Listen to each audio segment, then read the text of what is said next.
Hello, scumbags. We are here for the interwebs edition of Vote of No Confidence. Andrew's not beside me.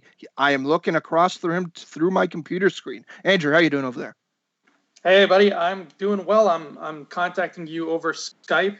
I'm in an undisclosed location. I can't reveal where it is, but I can reveal it is a bunker, and there are weapons here. And what kind of weapons are there? E11 blasters, or what are we talking about here? Well, you've heard of the term weapons of mass destruction. Oh yes. No, Well, the weapons here, the ones we have here, are weapons of like slight destruction. Oh, I see. Okay. So no, not a huge amount of damage. Just No, less. not really. Like mostly water balloons, if we're going to be entirely honest. Anyway, of course, this is Vote of No Confidence, so we do fight two topics today. And what topics are we fighting today, Andrew? Well, when you're in the middle of a war, which we both know very well, and you're out in the middle of the battlefield and you see the opposing army coming at you, and you're either going to say, "Oh, look at those guys," or you're going to say, "Oh crap, I'm going to die." Judging your opposing army is a very big part of war, and that's what we're going to be doing today. We're judging two opposing armies from the Star Wars, and we're digging into prequel territory, which we do quite often on this show. So, which army are you judging today? Which one are you pulling for? Well, I pulled the straw of the clone troopers. And Andrew, you are, of course, fighting for? I'm fighting for the Battle Droids, everybody's favorite mechanical men at arms.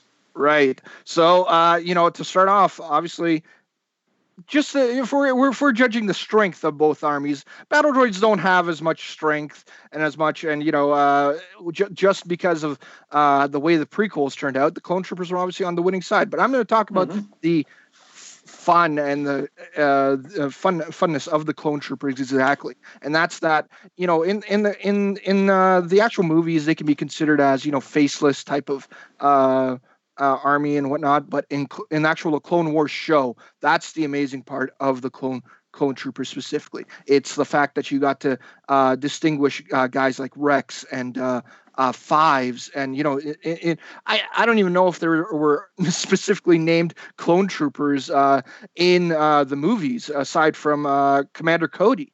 I mean, but that was the amazing part of it. It was just how cool they were and how expanded they were in that show. So that was an awesome part. What about you, Andrew? What do you think of the battle droids? Well, my very first initial thought of the battle droids, whenever I think of them, is how it would have been so easy for the design department on Phantom Menace to just create a generic looking robot and put a gun in its hand and say, there's a battle droid. Instead, they gave us a very specific looking droid with that skinny, like pretty much skeleton looking body and that long tube head with the weird eyes.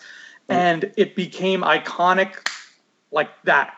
Like there's that famous clip from the documentary on the Phantom Menace DVD where George takes Steven Spielberg out to the back of the Lucasfilm lot and he shows Steven the first life-size battle droid that they built, and Steven looks at it and he's like, oh my god, this is great, this is so cool. Like he's gushing because of how cool that droid looks. So the first thing that came to mind when James told me you got to defend the battle droids is just how they didn't take the lazy way out, and Star Wars never does. And they're like, okay, we've got battle droids, these guys are cannon fodder, they're just stock soldiers, there's nothing to them, but we're going to make something to them in terms of design. We're going to make them look cool. And then they not only did that successfully, like including like that's one of my favorite scenes from Phantom Menace, by the way, when the tanks roll in and then they just come out and they're all tucked up and they just peel off that line and then they're just like, just opening up. Yeah, it's so cool. Like it is cooler than every transformation scene in every Transformers movie ever. And then to top it off, they didn't just make the battle droids look that cool. They upped the ante again when it's like, okay, now we're going to have super battle droids with the big tough shell and the arm cannon, and we're going to keep it rolling. We're going to have the droidicas.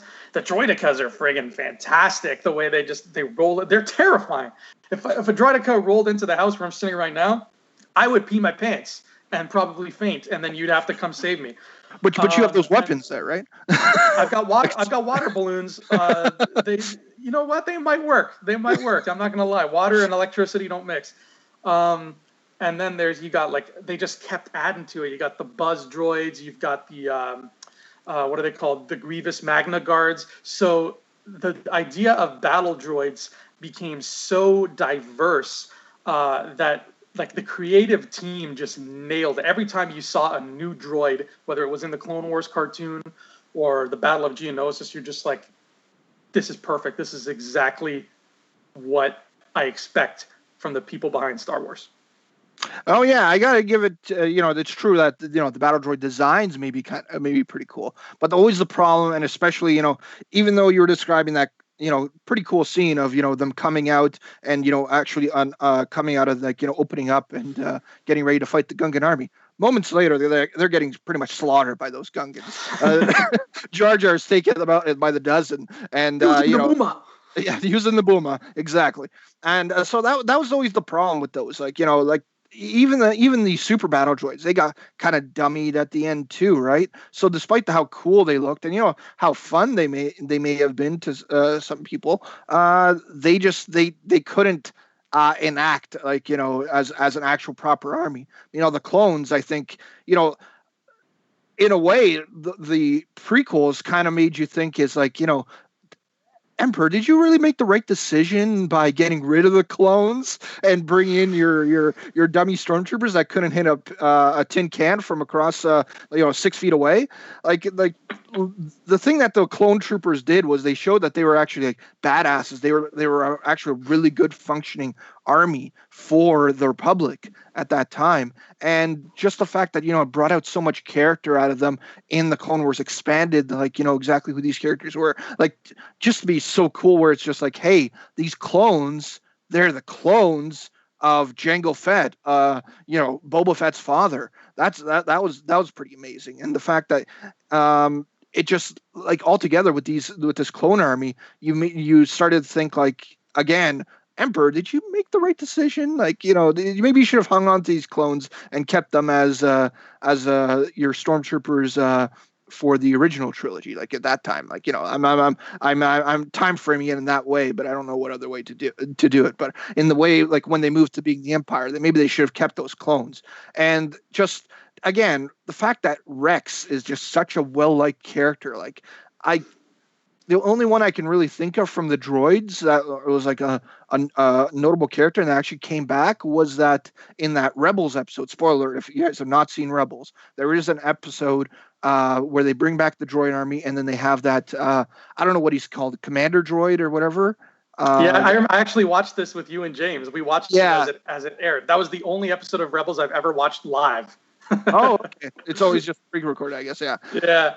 No, yeah, but it's like, yeah, that was a cool one, but I don't even know which one he maybe was in the original Clone Wars. So I think that the problem with the battle droids is that they're just kind of like indistinguishable. They're maybe cool on their own, like just hearing their voices and seeing them transform, like you said, in better ways than Bumblebee or Optimus has done in any of those Michael Bay Transformers movies. But looks is one thing, and actually acting as an army is another, I think. Yeah, they you're right. The military tactics of the clones were very superior, but they did a great job with making the battle droids themselves, like the idea of their existence, fit in with what was happening. Because let me tell you a little story about a bunch of people called the Trade Federation. The Trade Federation they're a bunch of just greedy businessmen dudes who just sit around in ivory towers counting their money and doing greedy shit because that's what they do. And when it got to the point where the Trade Federation was like, okay, we're going to do some really illegal stuff that involves occupying an entire planet, somebody at that table of Nemoidians had to put up his hand and say, hey, we don't really fight people. We're cowards and we're kind of weak. So how are we going to occupy a planet? What they needed at the time, with all this shady dealings they had going on, they needed like a private military contractor. They needed like the galaxy's equivalent of like Blackwater. But they were smart enough to know if we just hire bounty hunters or we hire PMCs or whatever, those people those are people who just work for the highest bidder, and they're gonna, if somebody makes them a better offer, we've lost them. Plus, they're people. Like to talk. They're gonna run around, flapping their gums. They're gonna say, "Hey, I just did this crazy illegal thing for the Trade Federation," and the next thing you know, we've got like the Senate doing inquisitions on us, and we don't want that. We want them off our back. So it made perfect sense for Newt Gunray and all the Trade Federation to be like, well, our only option now, we build our own army. That's what we do. We have people, we have the Techno Union, we build things. Let's just build our own army of robots who are 100% loyal to us, and we don't have to worry about them turning tail and running, and we don't have to worry about them running their mouth to anybody who wants to listen about what they're doing. So it makes perfect sense that these guys, when you see these like sniveling Nemoidians and they're like, "Oh, the Jedi," it makes perfect sense that these guys would build droids to do their dirty work for them.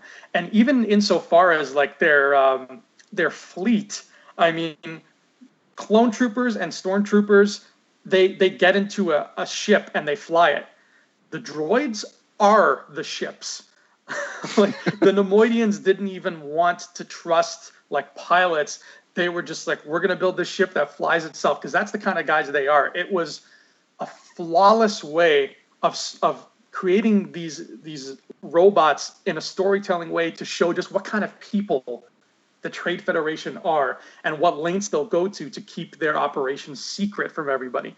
So I think that the idea of the droid army existing in the first place, like a lot of people say, that one of their complaints people like to make about the prequels is, oh, I didn't really care about the warfare because it was just droids, so I wasn't emotionally invested because they're just robots. To which I would counter with this, saying, well, who else would the Trade Federation hire? Anybody else would not make sense from a logical standpoint. If you're a Nemoidian, you're not going to trust anybody. You're not going to want to pay anybody. They don't have to pay those droids anything. They're just like, turn it on, go shoot those Jedi for me. Roger, Roger. And that's it. That is to the T what Newt Gunray and those guys are all about. So in terms of the actual in canon, the storytelling aspect of their army, the droids were the 100% perfect choice.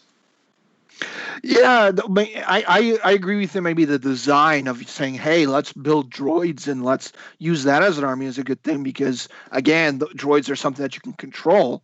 But, again, comparing the clone troopers, let's say, to the stormtroopers, I don't know which one's better. Like I was actually thinking about, what if the stormtroopers faced off in a battle against the battle droids, because both are fairly incompetent and both don't seem to get the jobs done very, very well at all. So that's what it is. It's just that, they're like, hey, Newt Gunry's like, hey, let's build these battle droids. This will be our army. But it's like, hey, let's use the IKEA, version of battle droids as opposed to something a little bit more high end. And they're just like, hey, let's leave some dollars for me and Rune Hacko, was that his partner's name, to hang on to. And like that's the issue, is that they're like, hey, go kill those Jedi, and they just fail instantly. They got no shot. They have to send the droidicas to even have a shot against them. And it's even like going back to even the third movie, where it's like, hey, we got two of the super battle droids that are supposed to be more badass than the original battle droids, and they two or three of them got taken out by R2D2 fairly simply. Just drop a little motor oil on them and then light it up, and they're done, right? So I don't know. I think that's the main issue that I would have with the battle droids, and that's me. If I'm building an army, I'm like, hey, can I have those battle droids, or maybe I should take these clone troopers that are sniping these battle droids from across the canyon and take them out by the tens, by the dozens. And so, like, yeah, that's the thing, is that the clone troopers are very, very, maybe the most competent army within Star Wars. Like they were really good at enacting what they had to do. And number two, the Clone Wars, the TV show, actually expanded on the characters. It gave you amazing characters like Commander Cody. Well, expanded on his character, but he was in the original trilogy. But I don't think Rex was ever showed up in the original trilogy, or the prequel trilogy is what I meant to say this whole time. I don't think he ever showed up, and he brought in this amazing character that people love. And it's like when he shows back up in Rebels, it's like, oh my God, there's Rex. I love Rex. And they bring in Fives and all these other ones that are just conflicted characters and have more things to contribute to the story aside from Roger or open fire or whatnot. Yeah.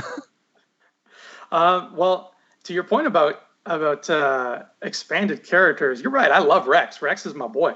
But one thing that I noticed while compiling my thoughts for this debate was that we got a great battle droid character in new canon in the form of Mr. Bones, who really stood out. And like, we got a big group of heroes from the Aftermath trilogy of books.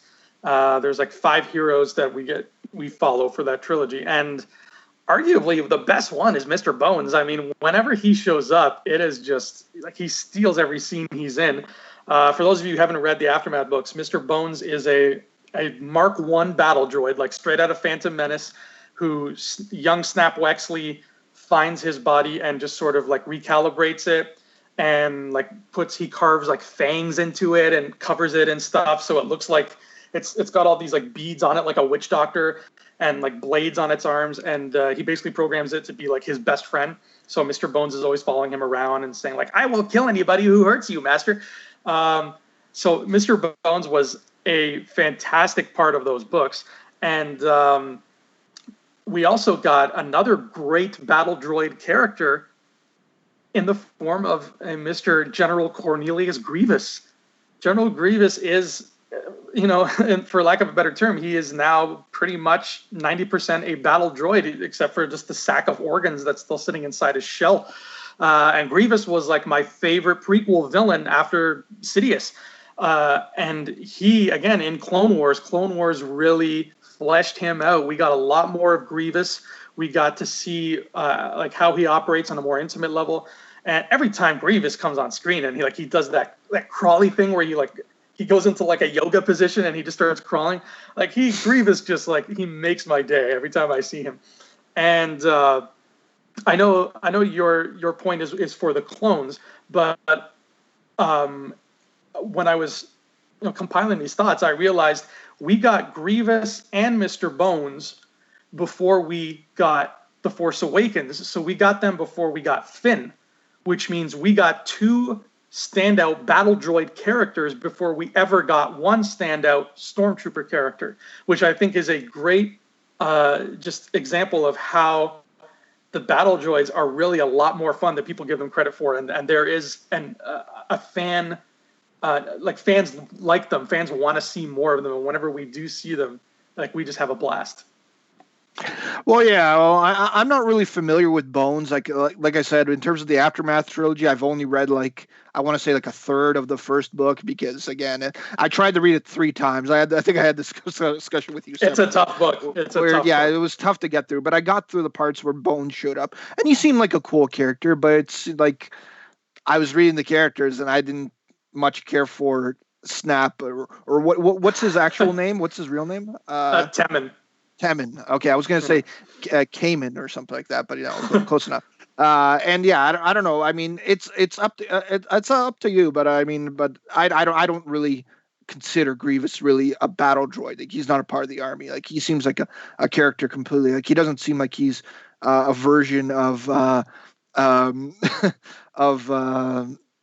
of any model of like the battle droids or super battle droids or anything like that. So he kind of seems like he's a separate case on it. But I don't know. I mean, Mr. Bones, yeah, he's probably the standout character, like you said, at least from what I saw from that book for Aftermath. But still, I mean, you did mention the part that it's like Finn was the first big standout stormtrooper. But the thing is, yeah, those are stormtroopers. They're first order stormtroopers. There wasn't really anybody stand out in the original trilogy for stormtroopers, but in the prequels and in Clone Wars specifically, that's when you got those awesome clones like that, and just got like different areas. Like the fact that I could get excited for a clones episode where it's just like where they introduced the whole idea of one episode where it was Order 66, and it was like, hey, it was this chip that was making them do it. I think that's what the storyline was. That was a great episode. That was a really good episode, yeah. And like the fact that they could build this around them and humanize a whole bunch of these clones and make them fully realized characters within the story of those episodes was just an amazing feat. And the fact that they could be as good as they were was a testament as to how good this army could be. As like an intellectual, like to me, you could send in possibly like a covert team of like 10 clones or something like that, and to take out, an entire base of like 200 battle droids. Like they could probably, like in that show, it showed them to be so good that they could just take them out like so easily, like just by their wits and their smarts. So yeah. Right. That's more my final point. What do you have? Do you have a final point for yourself? Yeah, I do. I think my final point is kind of, it's a little bit of a saving grace that I think the Battle Droids, in a weird roundabout way, they kind of saved our childhood a little bit. Because I know you're a bit older than me, but you were still fairly young when the prequels were coming out, right? Like you were a teenager, I would imagine. Yeah. I was still in elementary school, so yeah. Okay, perfect. Was in high school, yeah. So at least for when Phantom Menace came out. Right. Yeah. Same here. Yeah. I was elementary for Phantom and then high school for the other two. Yes. And when those movies came out, obviously, we got so psyched as fans and as kids to finally see the Jedi just going to town and just being Jedi, which we didn't get to see in the originals. Right. And the Battle Droids are the reason we got to see that, because I'm going to tell you a little story about another story. Yay. I tell you a little story about one of my other favorite things in the world. The Teenage Mutant Ninja Tortoises. Okay. Now, they started out as a really dark comic strip back in like the mid to late 80s. And in the comic strip, they'd be fighting other evil ninjas, and it was great. And then, the world of television came a calling, and they were like, we're going to make a cartoon now. But then they got faced with a big problem, because the creators were told by the network, they're like, look, you cannot have the Ninja Turtles fighting other ninjas because it's too violent to see somebody be stabbed or cut or hit in the head with a nunchuck or all that kind of stuff. So they had to kind of regroup, and then they came to the decision, okay, well, for the cartoon then, all the foot soldiers, all the evil ninjas who obey Shredder, we're going to make them robots now instead of humans. And because of that choice, obviously, nobody likes censorship. It's stupid. And in a perfect world, we wouldn't have had to deal with that.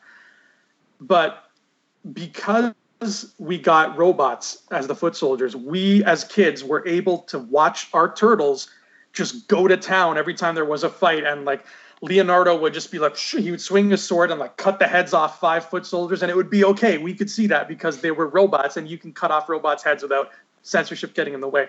And the same issue led us to what we got in the Phantom Menace, because if the Trade Federation army had been another group of humans like the clones, then the Jedi couldn't have really just cut through them the way they did. We couldn't have had that great scene of Obi-Wan, just being like, that when they saved the Queen in Theed Plaza there. Like, we couldn't have gotten amazing little things like that of seeing the Jedi go to town, which is what made us as kids back then just explode with giddiness. We wouldn't have been able to have that.